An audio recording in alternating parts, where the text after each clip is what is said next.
I go by Kung Fu Vampire. I'm a San Jose native, San Jose, California, San Ho, and I got a band. We rock with a live band and alternative hip hop, real hip hop. I hate that term, but it embodies anything that's original in my opinion. There's a couple really interesting stories, man. I started rapping and rhyming really early. And I'm gonna tell this story because it's just so cool and I think people need to hear it.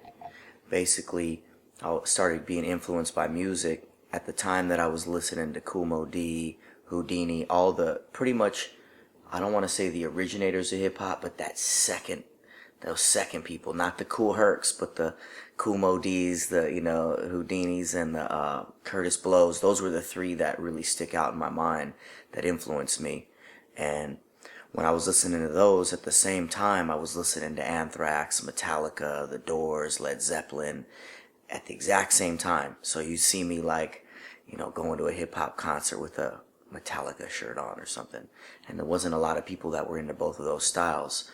And so the way the hip hop thing started for me and getting into rhyming was when I was in sixth grade. I joined the school band to play bass guitar. It was like a band of like 5 people. In school, it was hardly anybody wanted to be in the band, and I wasn't that good at it. And then seventh grade, junior high school, tried to play bass again, and they switched me to drums. I was feeling the drums. As a lyricist, as a drummer, they kind of go hand in hand more than any other instrument.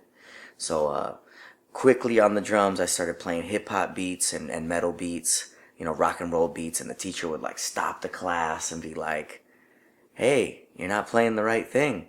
Sounds good though, but you got to stop doing that." They want me to play boom, boom, and I'd be like boom, boom, I'd be playing the wrong stuff, and they'd stop the class. And basically, man, I got kicked off drums, and they wanted me to play timpani. I think that's pretty much what anybody who they just barely want to leave in the band gets to play is timpani, which I actually thought was cool. I thought timpani was so cool, man. And so I played timpani, and ultimately I got kicked out of the school band again for just not playing the right thing and blah blah blah. So come high school, freshman year in high school, this is where the story gets interesting. Again, I got a chance on the drum set. Again, I wasn't playing the proper beats. I was adding extra notes, playing hip hop beats, and at that time, like within the first week of high school, I met some buddies from my neighborhood. I went to their house. This is the same time I'm like basically in the school band. And they had a little, I want to say a Casio S10, something like that, a little sampling keyboard. And they had a cassette player. And they were pushing pause on one of the cassettes. And on the other one, they would hit record and unpause and sample in high speed as much as they could to get a loop onto that keyboard.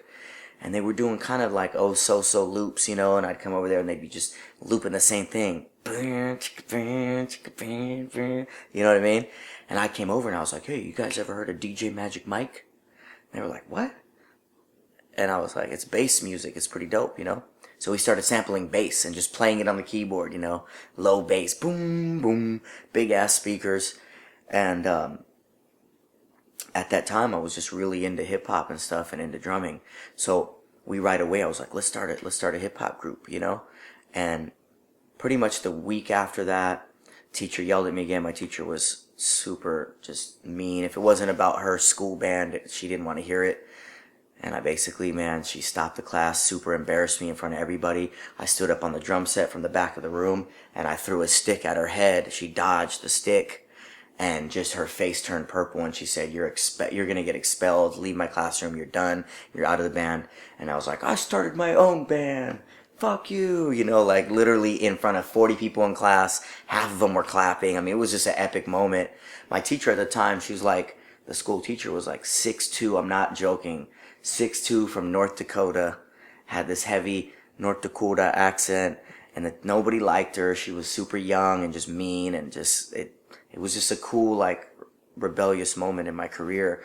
But the reason why I actually got into rhyming on top of and separate from being into the Kool Moe Dees and Curtis Blows and the drumming was just prior to that in 8th grade, when I was listening to metal and hip hop. There was these 2 kids, one white kid and one black kid, and everybody would circle around them at school in 8th grade. It's right before 9th grade. Big circle, 50 people. And they'd be watching them flow. And me being like a hip hop connoisseur already, I would stand in the circle once in a while. I'd watch them like from a distance. And then finally I get closer to kind of hear what they were saying. And I felt like they were pulling the wool over the eyes of everybody standing around them. They just weren't tight. And everybody was like, oh, these dudes are tight. They're rapping. You know what I mean? And I was a break dancer from when I was 5 years old. So I knew hip hop culture. I loved it. I was all about it. And to watch these guys pulling the wool over people's eyes with these stupid ass rhymes that were just, the cheese bread, yeah, I'm eating it, I'm at school, it was just really bad. And I was like, man, I could rhyme better than these dudes, you know what I mean? And I didn't even rhyme. I just was into breakdancing and I enjoyed hip hop, So when I had met these other guys months later, first couple weeks of high school, it just fit. This is what I was going to do. And I have never, from that day, ever taken a break from making hip hop music. Beats, rhymes, lyrics. I have disgusting amounts of paper stacked with lyrics on them. Just, it's brutal how much there is. If anyone ever finds that after I die, it's going to be pretty embarrassing because it's just crazy. I mean, the wackest shit to the dopest shit, but it's all there, And I've never taken a break, and it's been 22 years since that day, you know what I mean? There's a few of them. I'm going to tell you a few of them. One of them was at Lollapalooza in like 92 or something. I was really young. And George Clinton in Parliament got on stage. This is a comical hip-hop moment. They got on stage. And anybody who's seen a Parliament show, you don't not know what to expect. Well, they got a horn section. There's a dude in the horn section that literally is like, 5'8", 240-pound white dude, 50 years old, balding. You know what I mean? The whole nine, like just a straight dude that looks like he works in an office. And he had a polo shirt on. And he was playing trombone, I believe. And like maybe an hour into George Clinton's set or 45 minutes into the set, this dude grabs the mic and walks out. He's like, I'll flip and leave him back in the ground. I'll be the one popping up. This dude started rapping. And I was just cracking up. I was like, man, anybody could rap if your heart is into it. The dude's heart was into it. He wasn't whack at all. Like this guy was like a 50-year-old science teacher.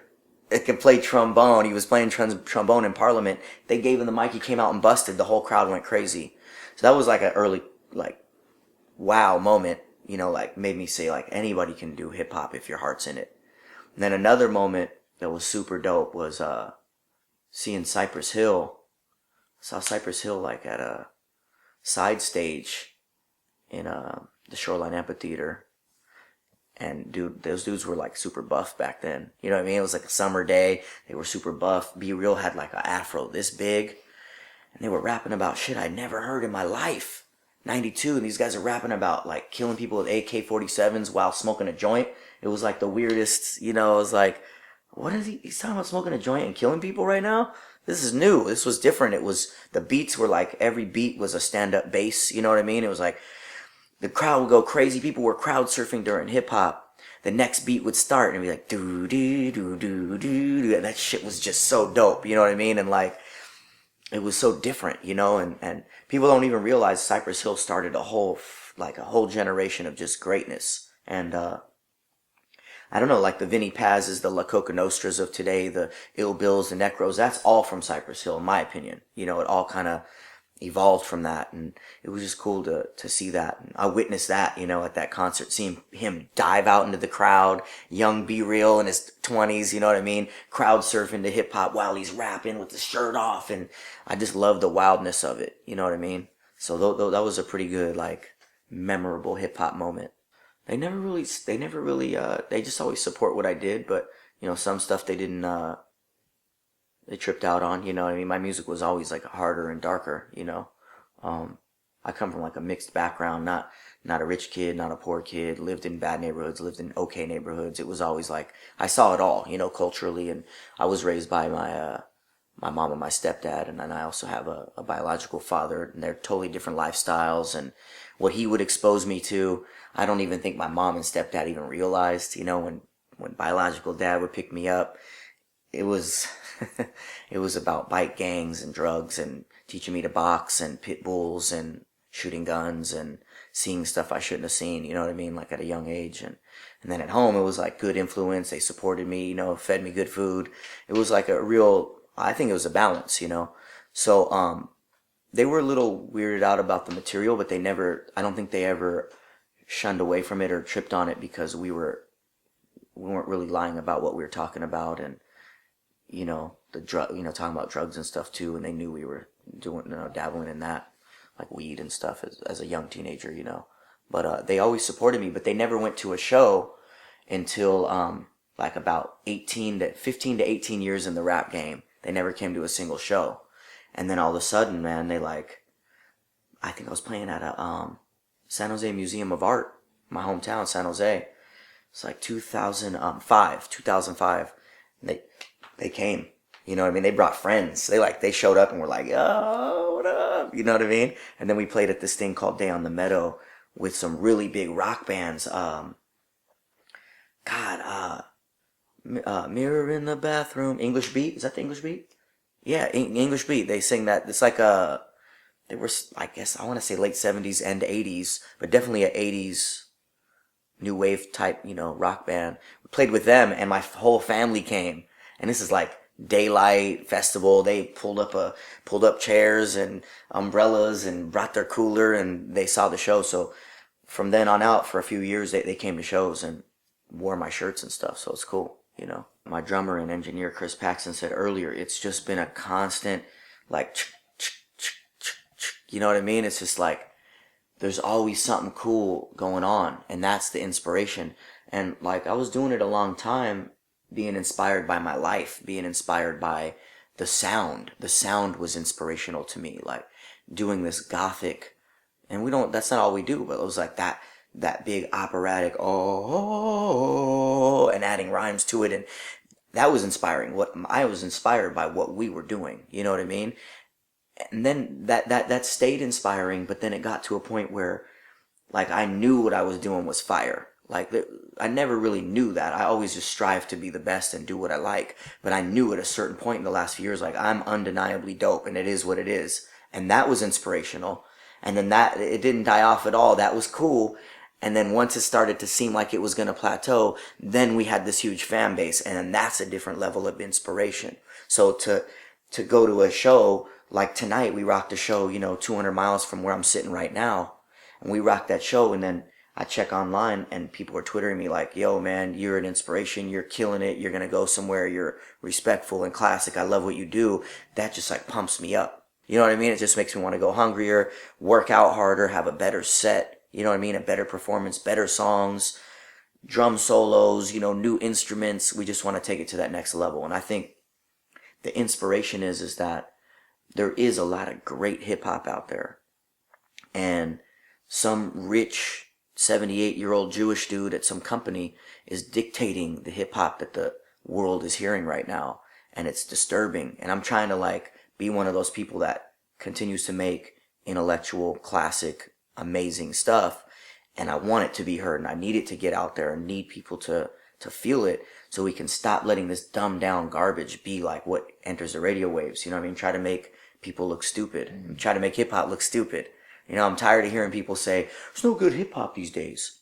And I'm like, what are you talking about? Is it, 'cause you listen to one radio station that plays like pop and you don't hear good hip hop on there, and you're just going to go around saying the statement, "There's no good hip hop these days"? That like hurts my heart. You know what I mean? Because I can name you 50 people that are doper than anybody that's ever done hip hop prior to 2013. Right now, there's 50 people out there that are like mind blowing.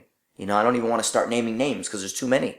But like there's multiple camps. There's people from New York that are just killing it. There's Minneapolis cats. There's San Jose cats everywhere. They're just murdering the scene. And it's like, people don't realize that's amazing hip hop. And you're going around saying like, there's no good hip hop. So I want to be like the change and really like, inspire to do and conspire with my team to like make this Blue Man Group, like Vegas-esque amazing hip hop where it's not reliant on the stage show. It's reliant on everything. The lyrics are just as good as the instruments, which are just as good as the outfits, just as good as the crowd interaction, every form of, a great live show. And that's man, to me, that's what keeps me inspired. just getting to a point where people like don't even care what I look like, how I change my looks, how I dress, whatever, and still liking the music. Just being like, no, man, you come out any way you want. It doesn't even matter now. Now we're past that point. And I'm hoping to like still build that. Like, I don't feel like I'm all the way there, but I want people to be like, wow, that name, Kung Fu Vampire, that's a weird name. Oh no, but I heard his band, I heard him spit. Those guys are dope. It is what it is.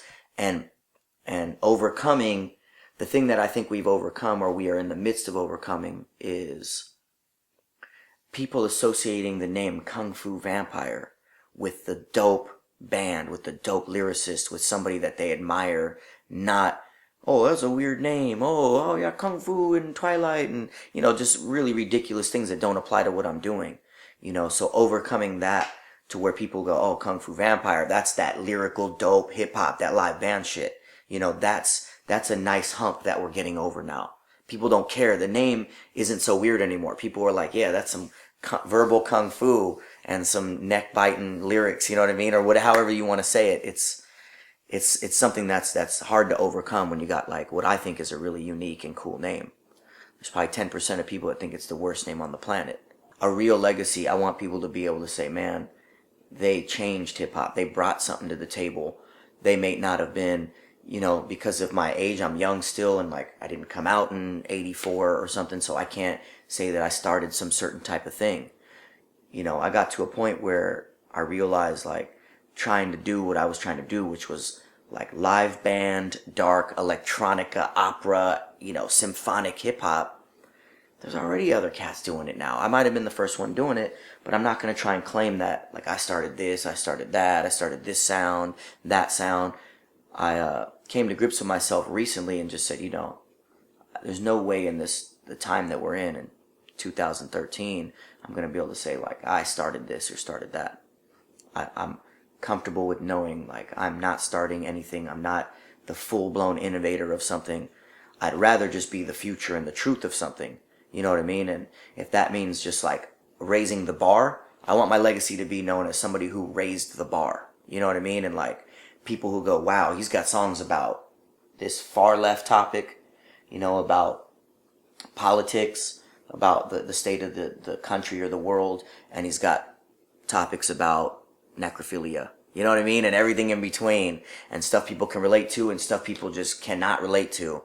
It doesn't really matter because it's in the mind of Kung Fu Vampire. It's in the soul of what we do, and leaving a legacy behind where you're part of a world, the world of Kung Fu Vampire, a subculture. You know what I mean?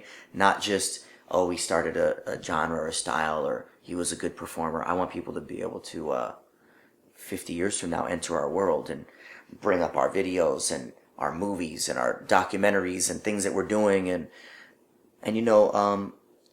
and another thing I really want to make sure that like I'd like to leave behind in my legacy is like being personable. Not being a rock star, not being like untouchable or being rude to fans.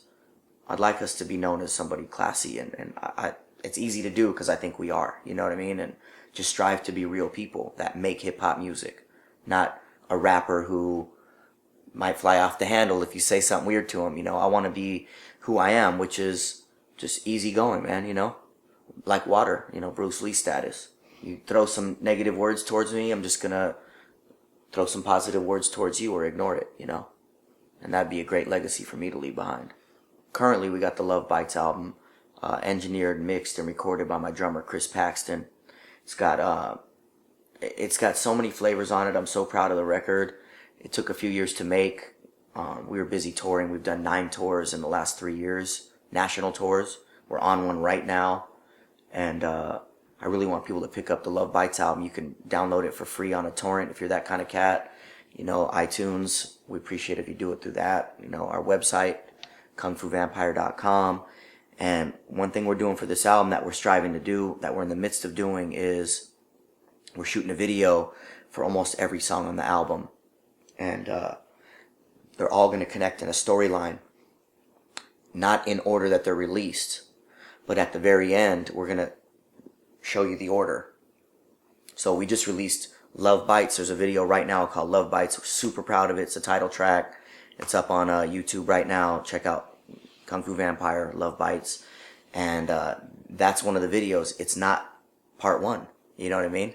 So we're gonna release stuff out of order, and at the end, we're gonna show you what the order of the videos to watch them in. So it'll be like a, I don't know how long that would be, an hour-long movie or something, and you can watch them in a row. So that's what to expect from us this year. More touring, Canada tour, Australia tour, and just continued absolute gusto, going for the gusto, just killing it, and that's not gonna stop anytime soon.